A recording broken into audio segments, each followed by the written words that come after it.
Hello, and welcome to the Advance Auto Parts third quarter 2023 conference call.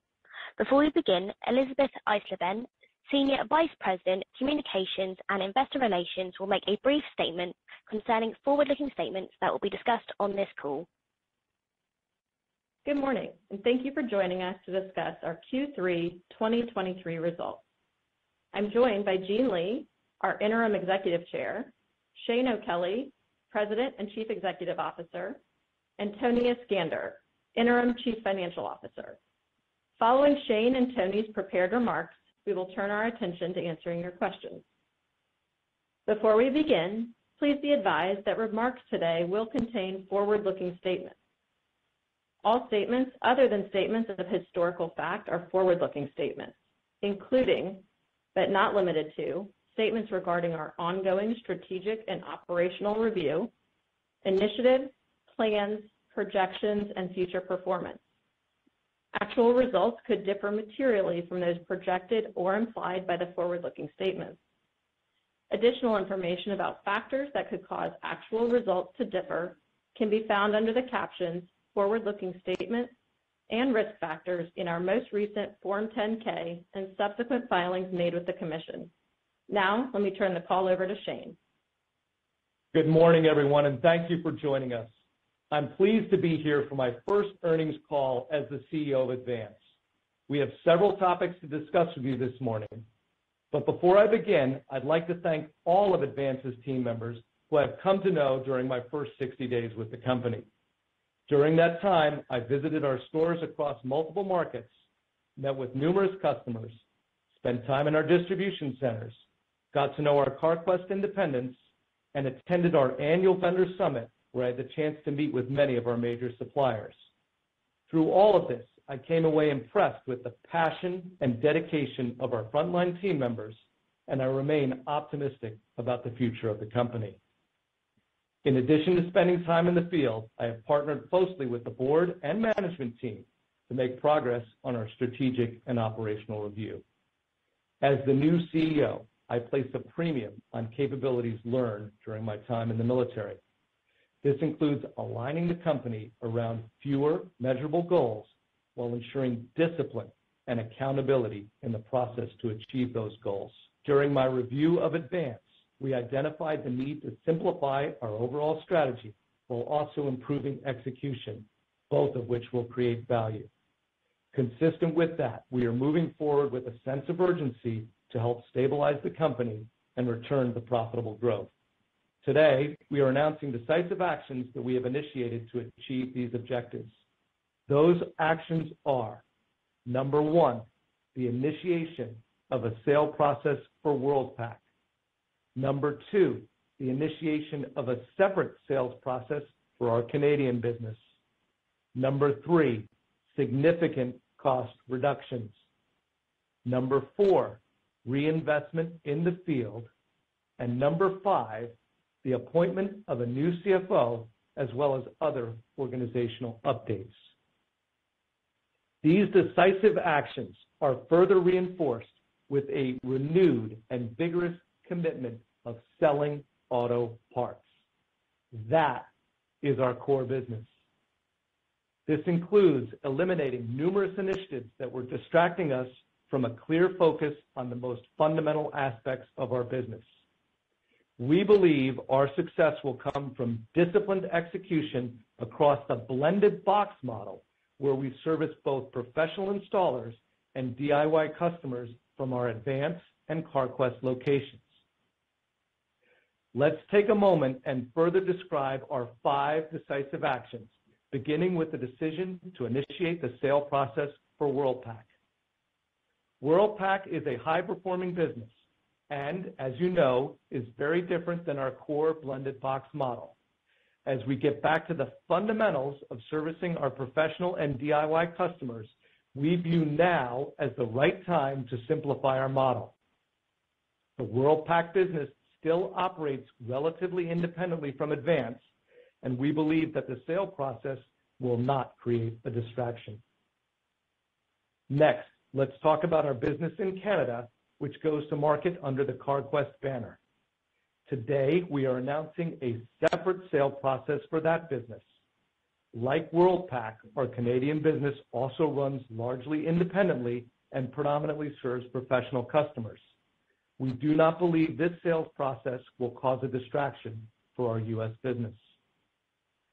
Third, as part of our operational review, we have launched a new cost reduction program that we expect will generate a minimum of $150 million in savings on an annualized basis. These savings will be primarily driven by simplifying our organizational structure, minimizing duplicative efforts, and eliminating investments that are not core to supporting our frontline team members and customers. Fourth, while we expect to see the benefits of these cost reductions beginning next year, we recognize that we must take action to improve the retention of our frontline teams and ensure we have experienced team members to serve our customers. In line with this, we expect to reinvest approximately $50 million of our savings back into the business, inclusive of wages and training enhancements. In fact, we began making changes to our frontline compensation structure in Q3 and are already seeing a reduction in turnover in targeted frontline roles. And fifth, following a robust search, I am pleased to announce that we have appointed a new CFO. We're thrilled that Ryan Grimsland will be joining the Advance family from Lowe's to lead our finance organization. Ryan has more than 20 years experience leading high-performing teams in omni-channel retail businesses serving both pro and DIY customers. He has a strong track record of driving organizational improvements while implementing best practices to resolve complex issues. I look forward to Ryan joining us later this month and partnering with him and the entire leadership team to drive the needed change for Advance. In addition to our CFO announcement, we've taken action to streamline our management structure. We have reorganized parts of my leadership team and transitioned responsibilities for our marketing, merchandising, and e-commerce functions to the appropriate leaders in our organization who will drive enhanced collaboration and accountability. We have made additional organizational adjustments in several other areas to help us operate more effectively. I would also note, as part of our strategic review, we are taking a disciplined approach to the evaluation of all assets, including corporate stores, independently owned CarQuest locations, and our distribution network, all to enhance productivity. This may include the rationalization of unprofitable assets to better allocate resources focused on core fundamentals. We are early in this process and expect to share more as we progress in the thorough evaluation of our entire business. As I emphasized earlier, we are sharpening our focus on the fundamentals. As an example, last month we held our annual Partner Growth Summit, and our team spent a few days with hundreds of representatives from key suppliers who are critical to how we better serve our customers. This annual event is a valuable opportunity for us to collaborate and share updates on our strategy. This year's summit was a great venue for us to articulate to our vendors how we are turning the page as an organization, and we are excited to return to growth with their partnership. We recognize that having the right inventory availability is crucial for our team members' ability to serve customers, which would not be possible without the strong support of our vendor partners. Finally, before I hand the call off to Tony, I'd like to thank him for his dedication and incredible work over the past few months serving as our interim CFO in addition to his role as treasurer. His servant leadership has been instrumental across our finance organization. I look forward to continue to partner with Tony as we build Advance and capture the immense opportunity ahead of us. With that, I'd like to now turn the call over to Tony to discuss our Q3 results and provide an update on our outlook for the full year. Tony? Thanks, Shane, and good morning. I would also like to thank all our team members for their continued dedication and focus on the customer. In Q3, our net sales of $2.7 billion increased 2.9% compared with Q3 2022 due to continued strength across our professional business. Comparable store sales increased 1.2%. All our regions were positive during the quarter, with the West, Florida, and Northeast regions posting mid-single-digit growth. From a category perspective, we saw strength in filters, engine management, motor oil, and batteries. Importantly, we delivered meaningful growth in heating and cooling as we significantly improved our in-stock levels year-over-year. In terms of the cadence of the quarter, both Pro and DIY omnichannel saw strength in the first two periods and softened the last 4 weeks of the quarter. Our Pro business was positive throughout Q3 and outperformed DIY omnichannel as transactions continued to improve and were up mid-single digits from the previous year on top of the improvement in Q2. As expected, average ticket in Pro was down slightly as part of our ongoing efforts to maintain competitive price targets. However, units have increased slightly year-over-year. DIY omnichannel average ticket was up mid-single digits, with transactions down low single digits in Q3. Before turning to the balance of our P&L, we've made strong progress towards remediating the material weakness, and as part of our diligence in this process, we uncovered non-material issues with our previously reported financial results. The balance of our financial results will compare our Q3 actual results to the corrected results for the prior year. The remediation of our material weakness remains a top priority.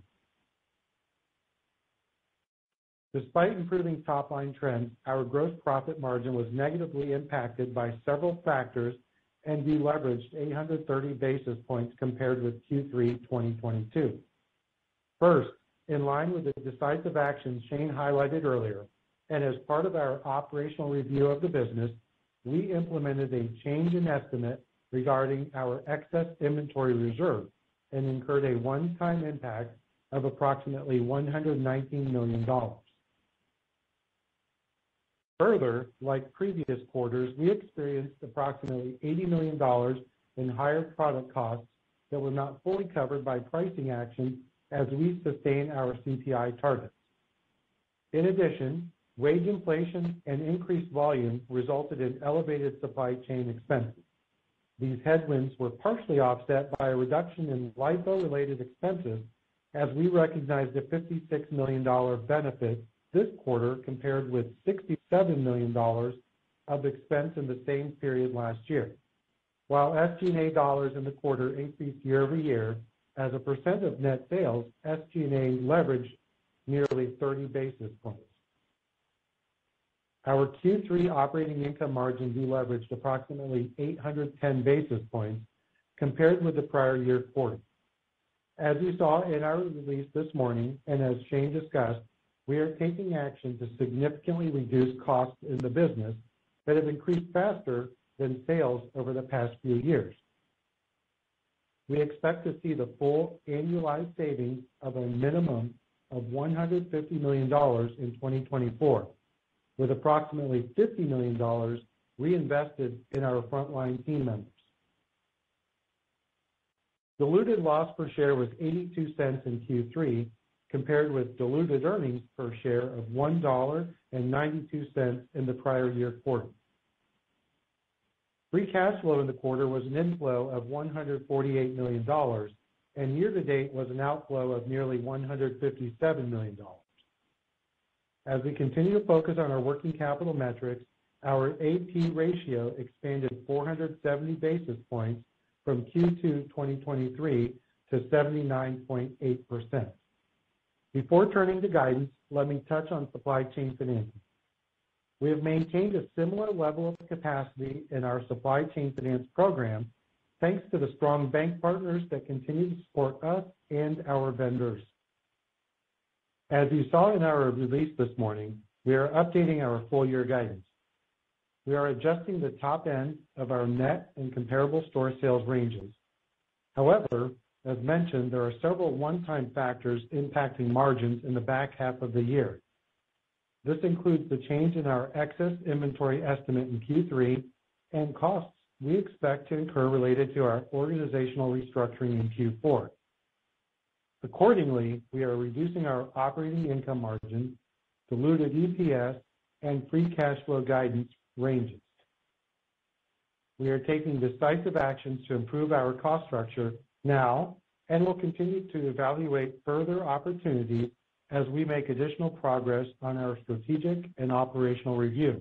As a result, we are updating our 2023 guidance ranges to include net sales of $11.25 to $11.3 billion, comparable store sales of -0.5% to flat, GAAP operating income margin of 1.8 to 2%, income tax rate of 25%, diluted earnings per share of $1.40 to $1.80, capital expenditures of $200 to $250 million, positive free cash flow of $50 to $100 million, and 55 to 65 new store and branch openings. With that, I'd like to turn the call back to Shane. As I mentioned earlier, we recognize there is substantial work to be done and are focused on executing a strategy centered on our customers and our frontline team members while continuing to look at additional opportunities to simplify our operations. We are taking and will continue to take decisive action to stabilize the business and position Advance for long-term sustainable success. All of us at Advance, the board, and the entire management team are committed to returning to profitable growth and creating value for shareholders. I look forward to providing you with further updates on our next earnings call. I would now like to open it up to address your questions. Operator? Thank you. If you would like to ask a question, please press star followed by 1 on your telephone keypad. If you would like to retract your question, please press star followed by 2. When preparing to ask your question, please ensure your phone is unmuted locally. We ask you please limit yourself to 1 question and 1 follow-up. Our first question today goes to Michael Lasser of UBS. Michael, please go ahead. Your line is open.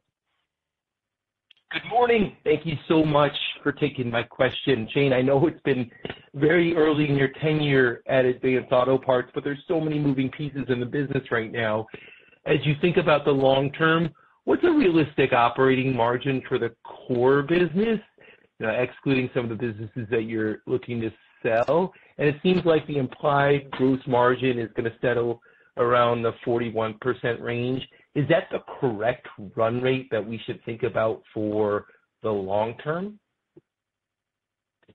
Hey, Michael, thanks for the question.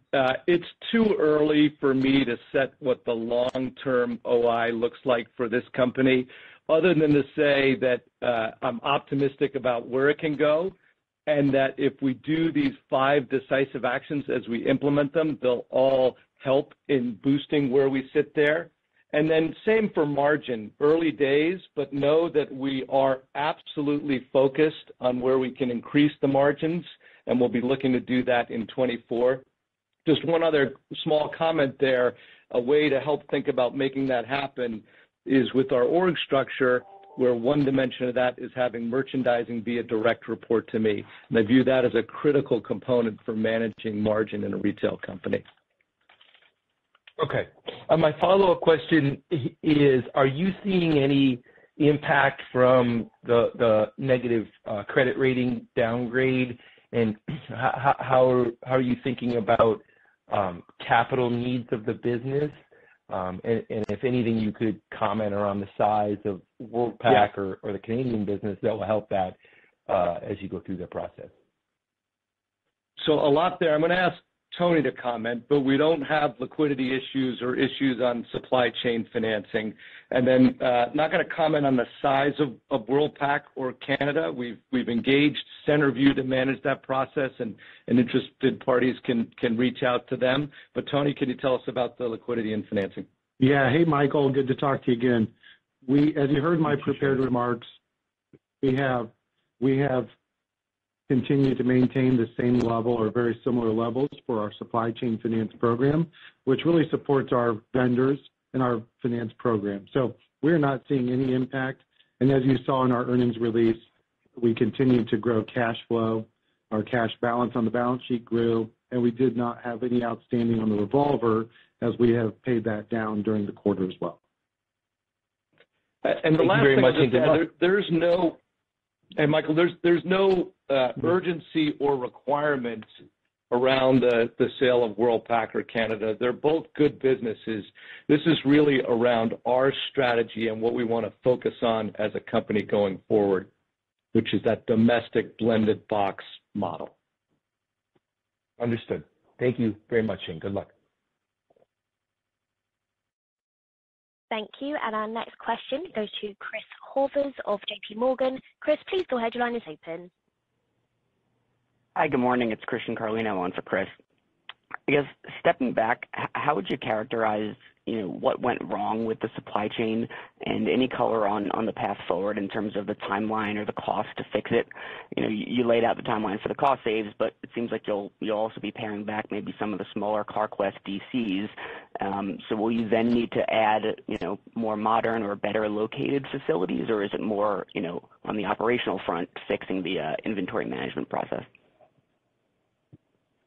So a lot there. Thanks for the question. The first thing I'll say is that our supply chain stems from the two entities, from CarQuest and from Advance.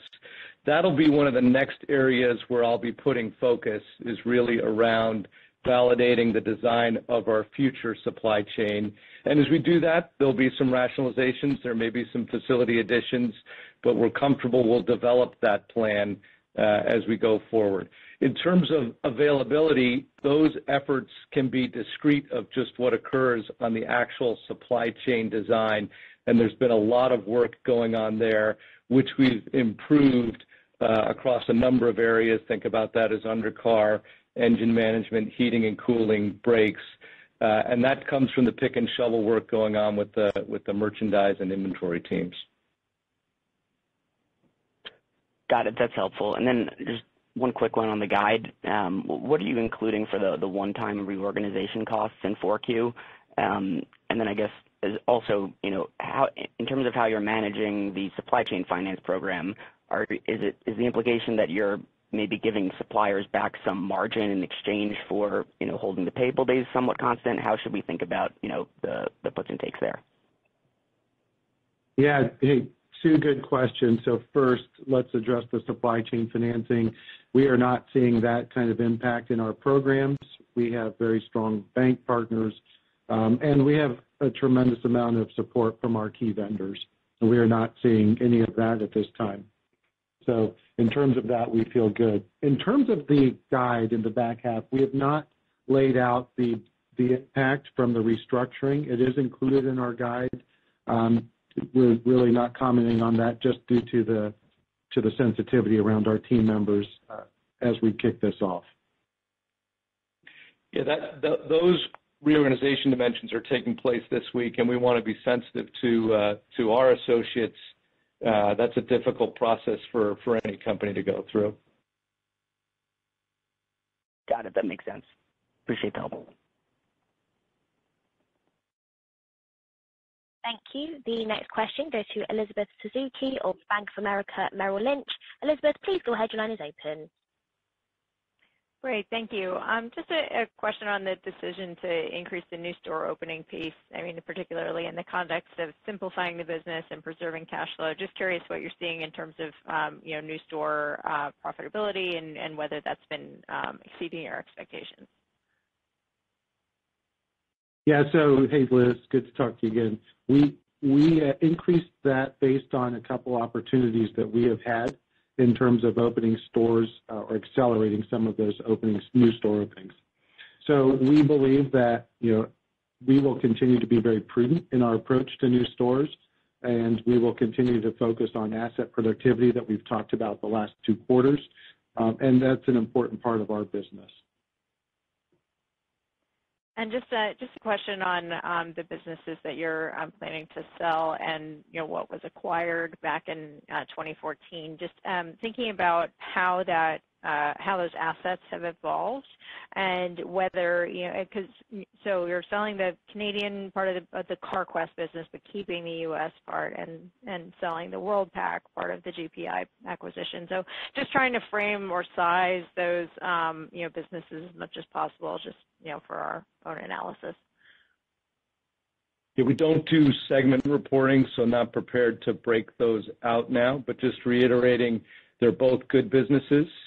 And that sales process we're just starting that now, so we'll do price discovery with potential suitors. No requirement to sell the business if we're not satisfied with what we see in the market. And so we're just starting that now. Okay, fair enough. Thank you. Thank you. The next question goes to Stephen Zaccone of Citigroup. Stephen, please go ahead. Your line is open. Good morning. Thanks very much for taking my question. To follow up on the prior question, could you at least talk about the WorldPac business? Is it much higher than the reported operating margin that you have today? And then help us think about the priorities for the cash proceeds from these sales. How would you rank using that cash?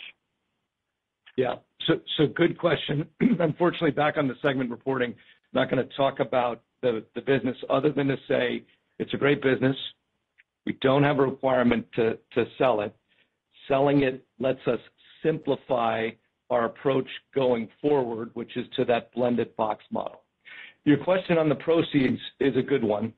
And first and always in a business, if you have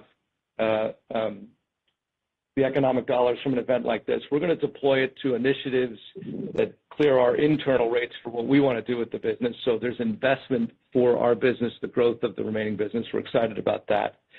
Secondly, always prudent to deploy funds to strengthen a balance sheet, so that becomes an option for the proceeds. And then third, we can look at shareholders and where excess capital might be returned to them. Those would be the three major efforts of how we think about that. Okay, understood. My follow-up question is just on the DIFM side. So with your fresh perspective on the business, why do you think the core advanced business has been losing share in DIFM? And I guess specifically there, average ticket has been a bit of a drag. How long do you expect that to be a drag to the pro side of the business?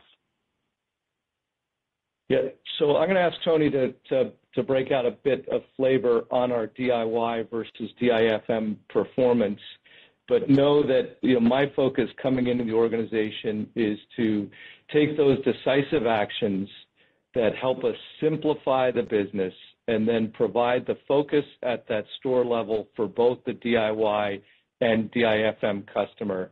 And as we do that, I think that's where we gain success. But Tony, can you just characterize what you're seeing on DIFM right now? Yeah, correct. So as you've heard us talk about the last 2 to 3 quarters, we continue to focus on a very targeted CPI number. And as part of that, that will bring down our average ticket. And as a result, though, our transactions continue to increase. Okay, thanks very much. Thank you. The next question goes to Greg Melich of Evercore ISI. Greg, please go ahead. Your line is open.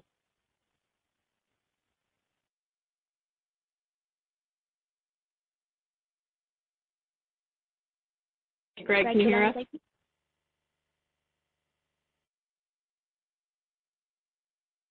We can go ahead and switch to the next one. Thank you. The next question goes to Bret Jordan of Jefferies. Bret, please go ahead. Your line is open. Hey, good morning, guys. I guess coming into this hey, good morning, this sort of clean, looking at the business with fresh eyes, and obviously the perception's always been this sort of a mashup of various supply chain systems.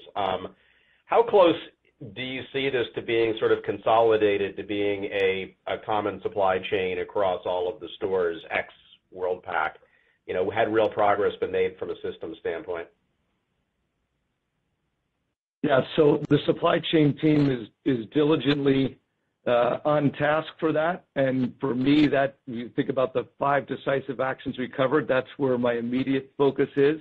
I'll pivot to supply chain shortly after that. and my sense is we'll come back to you on future calls on what the timeline looks like, but we're working on it. It's not something that'll be done overnight, but confident that we can get to a unified supply chain for the company.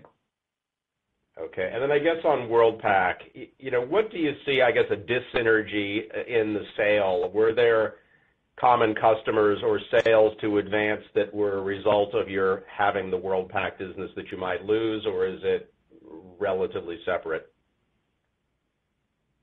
So it is a different business, and it runs as a separate business. So I really don't see dyssynergies there, but what I see for us as we sell that business is a simplification of our focus and going back to the fundamentals of we're going to sell auto parts out of a blended box model. We think that's a good recipe for success, and as we do that, Worldpac doesn't fit in that future model, so we'll explore the sales process, which we're kicking off today. Okay, and a quick housekeeping for Tom. What was the price contribution to comp? What was inflation versus traffic? Yeah, I think that's for Tony. Tony. In terms of price inflation, we priced just enough to cover a portion of cost, so it was very minimal to our comp in the third quarter. Okay, thanks. Thank you. The next question goes to Scott Ciccarelli of Truist. Scott, please go ahead. Your line is open. Good morning, guys. Scott Ciccarelli. I wanted to ask about the restatements under the where there's smoke, there's fire concept. What gives you guys confidence there aren't bigger issues in your historical financials? Because it seems like what you disclosed today was uncovered after a pretty short stint for the new finance team. So could we end up in a situation where more digging reveals more issues? Hey, Scott, Tony here. Remedying the material weakness is our top priority in finance, and we continue to dig in, and we are committed to getting this material weakness remediated and behind us as quick as possible. It is possible, but it is possible that to not either. So we'll continue to share as we find more information, but we will keep you abreast of that material weakness remediation as well.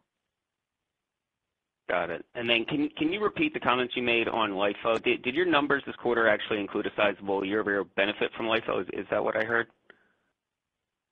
That's correct, Scott. Got it. Okay. Thank you very much. Thank you. The next question goes to Simeon Gutman of Morgan Stanley. Simeon, please go ahead. Your line is open. Hey, guys. This is Jackie Sussman on for Simeon. Thanks so much for taking our question.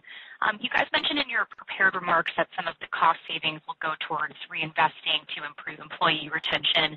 In your view, has Advance kind of done enough to retain its best people, and what are some areas of improvement that you see, or conversely areas where you feel like you're executing pretty well? So as I've been in the field, I'm impressed with our frontline associates.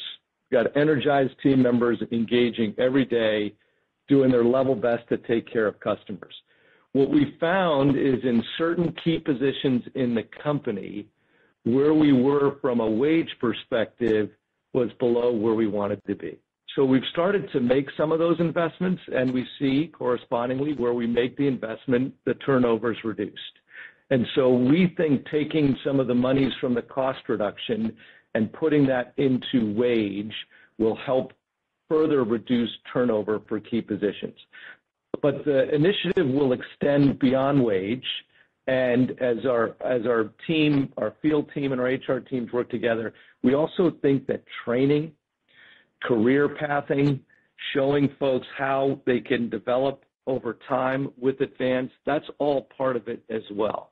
And the idea is that for our frontline associates, as they come in, they're energized to be here, and then they feel that they can have their career with the company and they can see where they can go. So that's all part of the program that we're putting together, and the early read from early investments is that it's doing exactly what we want it to do.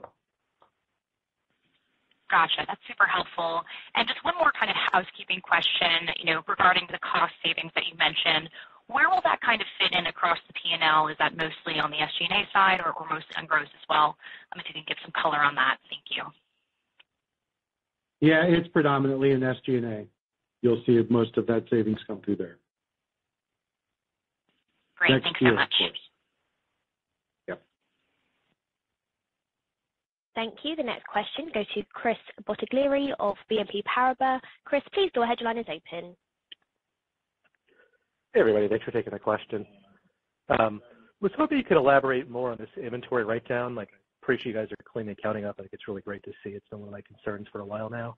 But does this at all relate to, like, the capitalized supply chain costs that have been growing for years? And beyond the kind of like the one-time write-down, was there some over-earning in prior periods because of this adjustment? Just want to kind of understand what the impact is going forward.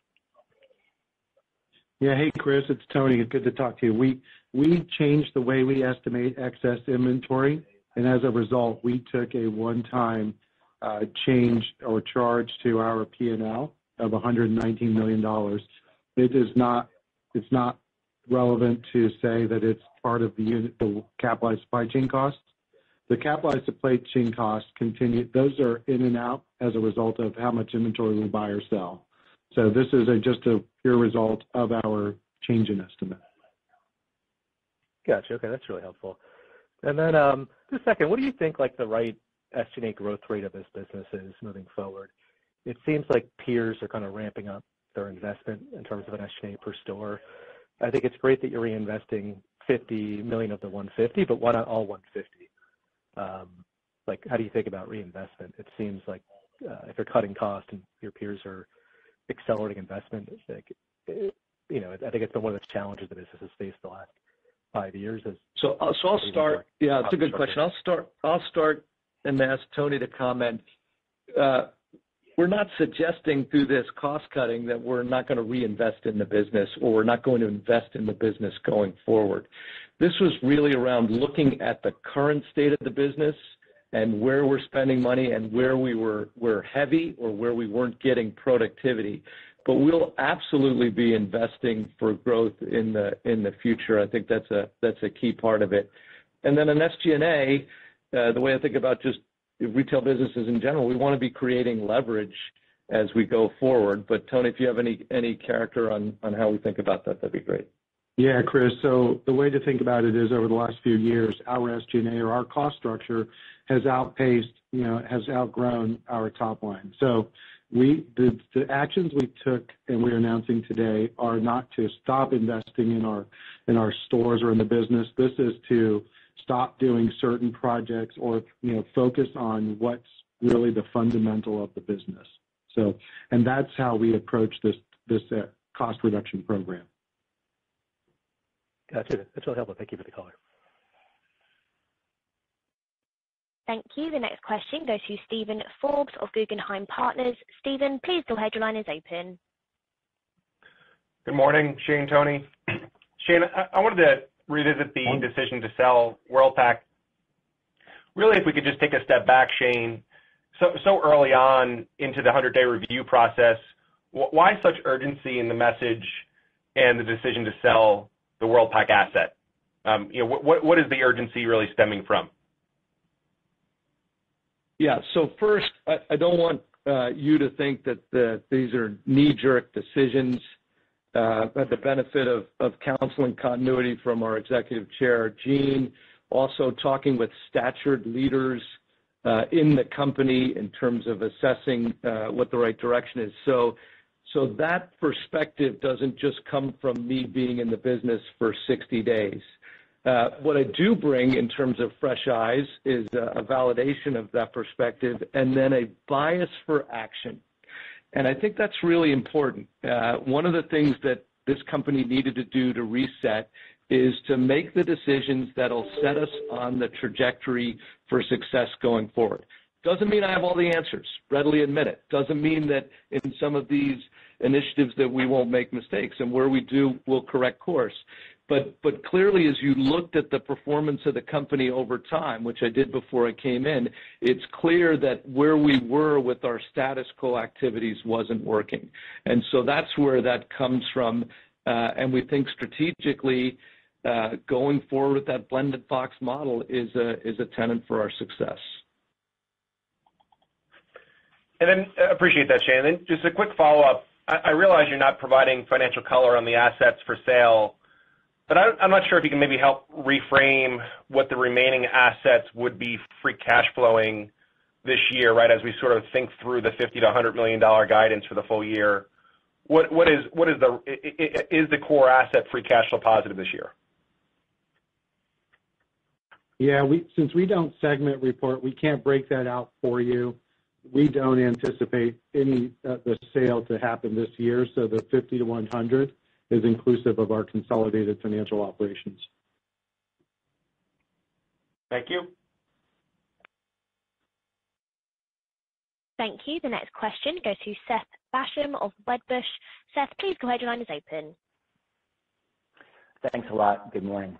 My question's around gross margin. If you could please give us more color on the step-down gross margin from last quarter to this quarter, even excluding the inventory charge, we saw a step down. I'm just trying to understand what the right rate is for gross margin. Yeah, I'll take that. So when you exclude the inventory, there's a couple key factors. One is we continue to not cover cost with price. Cost is what we called out. That's predominantly the bigger chunk, excluding the inventory. We've also seen some additional deleverage in our supply chain costs, but the predominant cost structure is really coming from not covering cost. And then the other that I'd add to that is really the channel mix. As we continue to see our pro rebound, that does have lower margin than our DIY business. So on a per unit basis, are you seeing your costs continue to rise? And is that partly due to higher financing costs for your vendors under the supply chain financing program? No, we're not. It's not that. It's there's inflationary costs that are already built in, but we are not building in additional price to cover that cost. All right. Thank you very much.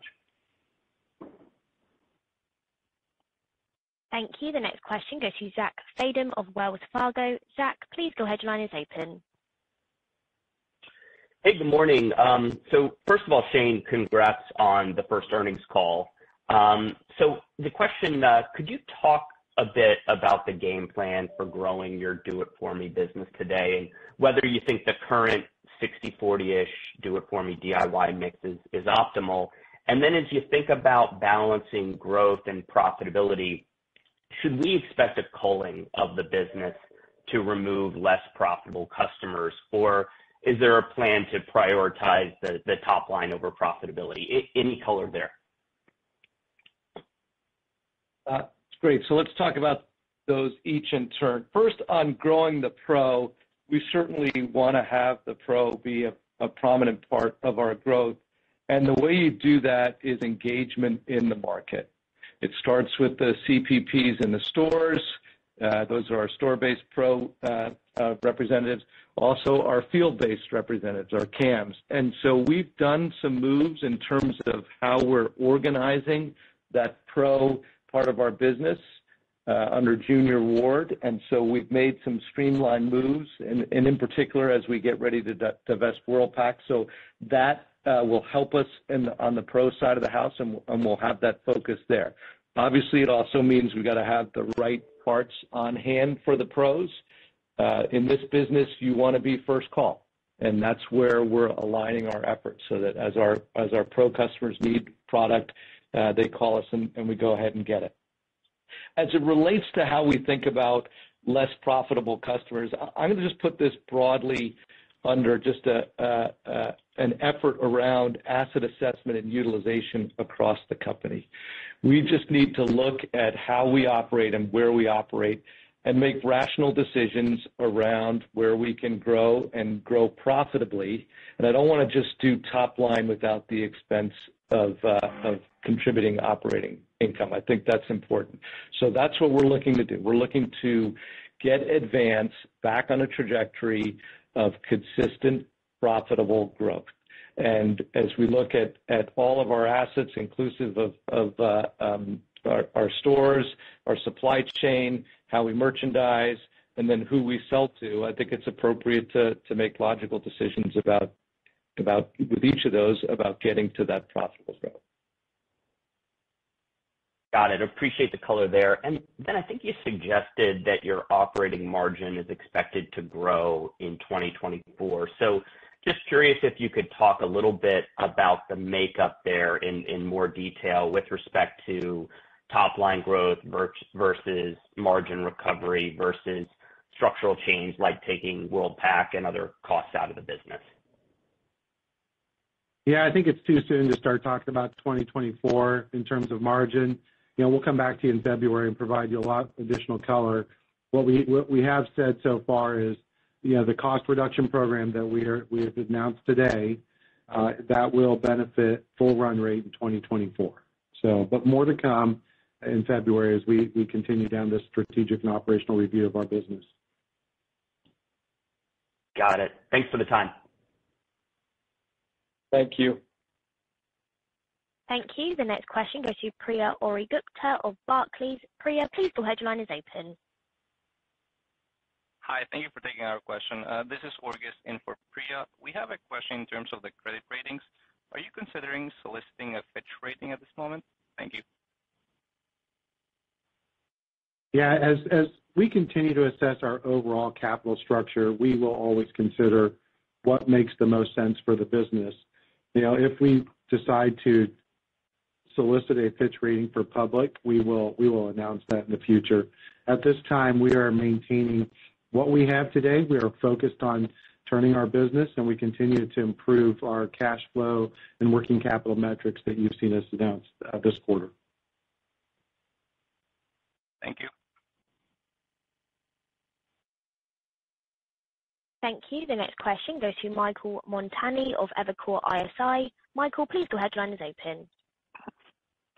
Hey, good morning. This is Mike Montani on for Greg Mellick. Thanks for taking the questions. Just wanted to ask first off on the cash flow side, if you could discuss, the plans to inflect that positive for the full year. I think you're running about $150 million negative through the first 3 quarters, so it's probably something simple, but how do you get that inflected positive in the fourth quarter? Yeah, as you've seen over the last 2 quarters, we continue to generate positive cash flow each of those quarters as we continue to focus on the business, focus on sales, and our working capital metrics continue to improve. We expect that to continue into Q4 at this time based on what we know, and that's what we are looking at based on the recovery of all of our working capital as well as higher sales that you've seen in Q2 and Q3. Got it. And then if I could just follow up on the sales line, you did mention some deterioration in the final period. Was curious if you could discuss if that's continued into the fourth quarter, and also if there's any color in terms of, was it DIY that slowed versus pro, or what would have driven the slowdown? Yeah, we're very conscious of the DIY consumer and the pressures that they are facing. But as we started the fourth quarter, we're actually tracking slightly better in the first 4 weeks. But we know that we have a challenging December ahead of us, given the lap of last year where we had a significantly colder period than we are expecting this year. But we continue to be very conscious of the DIY consumer, and we expect pro to continue to remain positive as well. Thank you.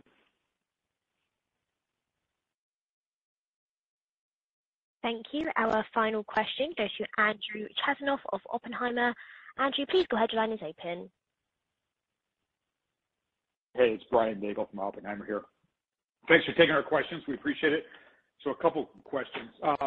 First off, just with respect to the competitive environment, given this transformation, if you will, at Advance now is pretty well documented. Are you seeing anything change competitively, or whether either from your larger competitors or some of your smaller competitors, particularly on the professional side? But then my second question, Shane, you've laid out welcome first off, and then you've laid out some initial steps here in the transformation of Advance. Should we be expecting, as analyst investors watching the company, should we be expecting at some point in the not too distant future, kind of a longer term operating plan from you and your team, kind of indicating where this business could ultimately head? So thanks, Brian. On the competitive environment, we obviously compete in a market with a number of competent larger players and smaller players. What I see notably in my early days is internal excitement with our team. And we've got great frontline team members who I think we're waiting for the unlock around simplifying our focus. And as we do these decisive actions, that's what's going to occur. We're enabling our frontline to be successful with our customers, which I think helps in that competitive environment. So, early days to talk about where there might be progress economically, but certainly from a philosophy perspective and an engagement perspective, having that field first mentality, I think is going to create momentum for us. On the longer term plan, we're still mapping out my first 60 days, and we certainly will be in the future looking at what the long-term trajectory for the business is, inclusive of the initiatives that we're currently undertaking, and then the future areas where I'll be digging in. Got it. Appreciate it. Thank you.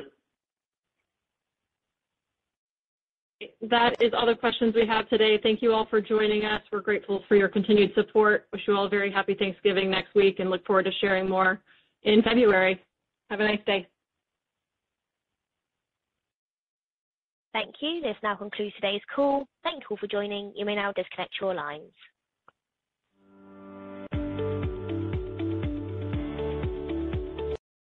This now concludes today's call. Thank you all for joining. You may now disconnect your lines.